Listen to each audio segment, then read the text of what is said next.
প্রথমেই বলে নিচ্ছি ভিডিওটা বেশি বেশি শেয়ার করেন, কারণ এটা হচ্ছে কি মানে আমাদের সমগ্র জাতির জন্য অনেক উপকারী একটা ভিডিও।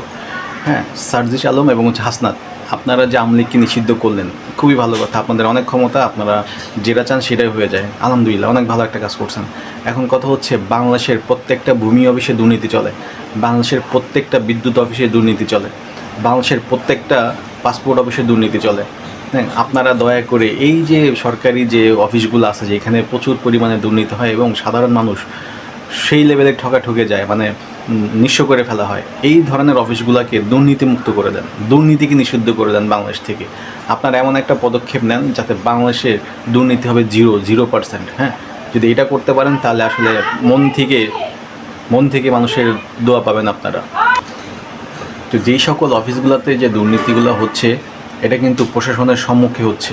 দেখবেন একটা ডিস্ট্রিক্টের একটা থানায় বা একটা জেলায় যে ভূমি অফিসগুলো আছে সেইখানে দুর্নীতি হচ্ছে এবং সেই দুর্নীতির কথা অত্র এলাকার টপ টু বাটম মানে একটা মানে ভিখারি থেকে শুরু করে সবাই জানে যে ভূমি অফিসে দুর্নীতি হয়। তার মানে কি? তার মানে আপনাদের যে প্রশাসন যারা আছে তারাও জানে, জানার পরেও এই দুর্নীতি তারা বন্ধ করতে পারে না। কেন বন্ধ করতে পারে না? কারণ হচ্ছে তারা এটার সাথে জড়িত। আমি সার্জিস আলম এবং হাসনাত আপনাদেরকে বলবো, ভাই আপনারা ইয়াং, হ্যাঁ, আপনাদের কথায় অনেক পোলাপানি সাড়া দেয়, আপনাদের অনেক অবদান নতুন বাংলাদেশের জন্য, মানে মূল নায়ক আপনারাই। আমরা চাই এই নতুন বাংলাদেশটাকে দুর্নীতিমুক্ত হইতে। যখন দুর্নীতিমুক্ত হবে তখন এর ফল সারা বাংলাদেশের মানুষ পাবে।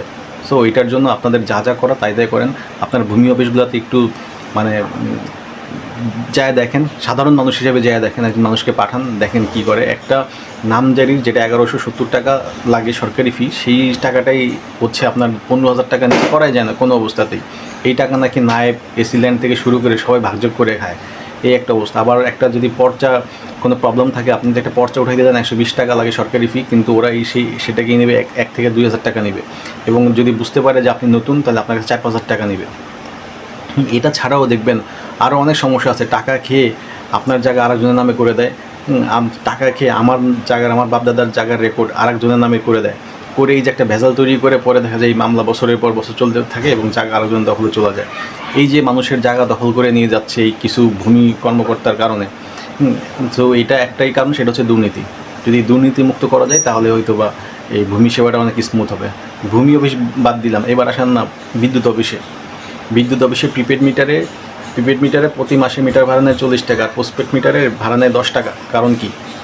এই যে একটা বৈষম্য, সেটাও বাদ। মানুষ কী পরিমাণ টাকা খরচ করতেছে এগুলো হিসাব নিকেশ কোনো কিছুই নেই, উল্টাপাল্টা বিল আসে প্রত্যেক মাসে, কোনো না কোনো মাসে বিল আসবেই। আবার দেখবেন মিটার নেওয়ার সময় টিন লাগবে, এটা লাগবে, জায়গার পর্চা লাগবে, এই লাগবে সেই লাগবে, করে একটা মিটার নামাতে লাগে 1300 থেকে 1400 টাকা সরকারি যে ফি, এই পল্লী বিদ্যুতের যে ফি, কিন্তু সেখানে সেটা 8,000 10,000 যার কাছ থেকে জানিতে পারে। এই যে গ্রামের সহজ সরল মানুষগুলোকে এইভাবে ঠকানো হচ্ছে ভাই। তো আমি রিকোয়েস্ট করবো হাসনাত, আবদুল্লাহ, আপনারা যারা আছেন দয়া করে বাংলাদেশ থেকে দুর্নীতিটাকে নিষিদ্ধ করেন। দুর্নীতি যতদিন না নিষিদ্ধ হবে ততদিন পর্যন্ত দেশে আসলে মানে ভাবমূর্তি উন্নতি হবে না।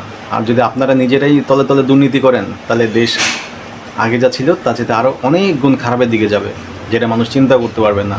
সো আমরা আশা করব আপনারা সৎ থাকবেন এবং দুর্নীতিমুক্ত একটা বাংলাদেশ তৈরি করবেন। ধন্যবাদ সবাইকে।